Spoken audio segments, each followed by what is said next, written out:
ایک صحابی آتے ہیں کعب بن عجرہ، یا رسول اللہ آج آپ کو کیا ہوا ہے؟ آپ کا رنگ بڑا پیلا ہے۔ آپ نے پیٹ پر انگلی رکھی، کعب 3 دن گزر چکے ہیں، میرے پیٹ میں ایک لقمہ داخل نہیں۔ آپ باغ میں تشریف لے گئے، عبداللہ بن عمر ساتھ ہیں،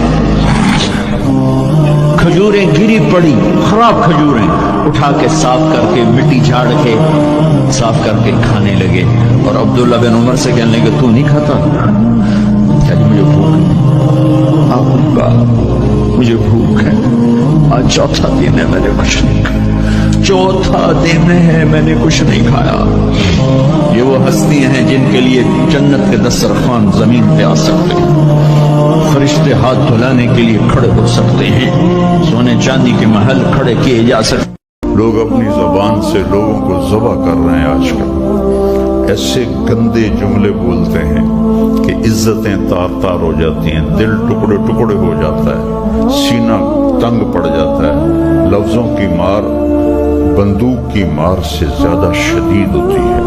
بندوق کا مارا تو مر گیا، لیکن لفظوں کا مارا ساری زندگی تڑپتا رہتا ہے اور اس کو سکون نہیں آتا۔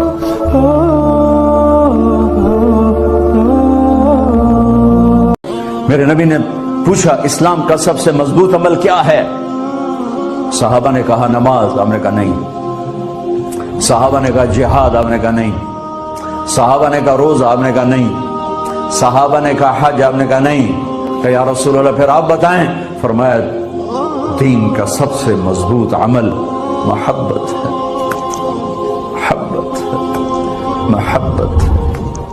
اور ادھر بازار میں کھیت میں ہر چیز میں ایک رونق ہے، چہل پہلے، چڑیاں چوں چوں کر رہی ہیں، کوے کائیں کائیں کر رہے ہیں، فاختہ اڑ کے آ رہی، کبوتر اڑ کے آ رہے ہیں، چیل اڑ کے آ رہی، شیر نکلتا ہے شکار کے لیے، چڑیاں نکلتی ہیں دھانے کے لیے، سانپ نکلتا ہے چوہے کے لیے، چوہا نکلتا ہے اپنی غذا کے لیے، بلیاں نکلتی ہیں چھیچڑے کے لیے، کتے نکلتے ہیں ہڈیوں کے لیے، انسان نکلتا ہے روٹیوں کے لیے، کہ ایک دم فَإِذَا جَاءَتِ الطَّامَّةُ الْكُبْرَى، ایک دھماکہ ہوگا۔ ہائے ہائے، اور وہ کینچی والے کی کینچی یوں گر جائے گی، کپڑا یوں گر جائے گا، نوٹ والے کے ہاتھ سے نوٹ یوں بکھر جائیں گے، بٹوا یوں بکھر جائے گا، بیج والے کا ہاتھ یوں گرے گا، بیج وہیں گر جائے گا، نوالا بنانے والی کے ہاتھ میں نوالا بیٹے کے منہ تک نہیں جائے گا، یوں گر جائے گا، روٹی پکانے والے کے ہاتھ سے روٹی توے پر نہیں جائے گی، یوں گرے گی، توا وہ جائے گا، وہ جائے گی، معصوم بچے کو گود میں لے کر دودھ پلانے والی بچے کو یوں پھینکے گی اور بھاگے گی۔ لیکن آج نہ بچے نے بچنا ہے، نہ ماں نے بچنا ہے، بوڑھے ماں باپ کو چھوڑ کے لوگ بھاگیں گے، بیویوں کو چھوڑ کے خامند بھاگیں گے، خامند کو چھوڑ کے بیوی بھاگے گی، دشمن کو دشمن یاد نہ رہے گا، یار کو یار یاد نہ رہے گا، اور ہندوستانی کو ہندوستان یاد نہ رہے گا، پاکستانی کو پاکستان یاد نہ رہے گا۔ وہ آواز ایک دم تیز ہوگی، تیز ہوگی، تیز ہوگی، تیز ہوگی، آواز کی شدت کانوں کے پردے پھاڑتی جا رہی، پر انسان بڑا سخت جان ہے، یہ نہیں مرے گا، پہلے جانور مریں گے۔ اللہ غافل نہیں ہے، بے خبر نہیں ہے، لا علم نہیں ہے اس سے کہ جو تم کر رہے ہو۔ تم اپنی داڑھیوں کے طول سے اللہ کو دھوکہ نہیں دے سکتے،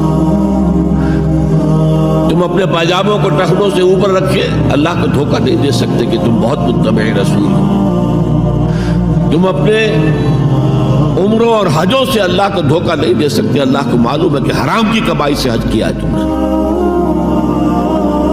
حرام کی کمائی سے عمرہ کیا ہے، تو یہ جو جزوی اطاعت ہے کوئی اطاعت نہیں، اللہ کو قبول نہیں۔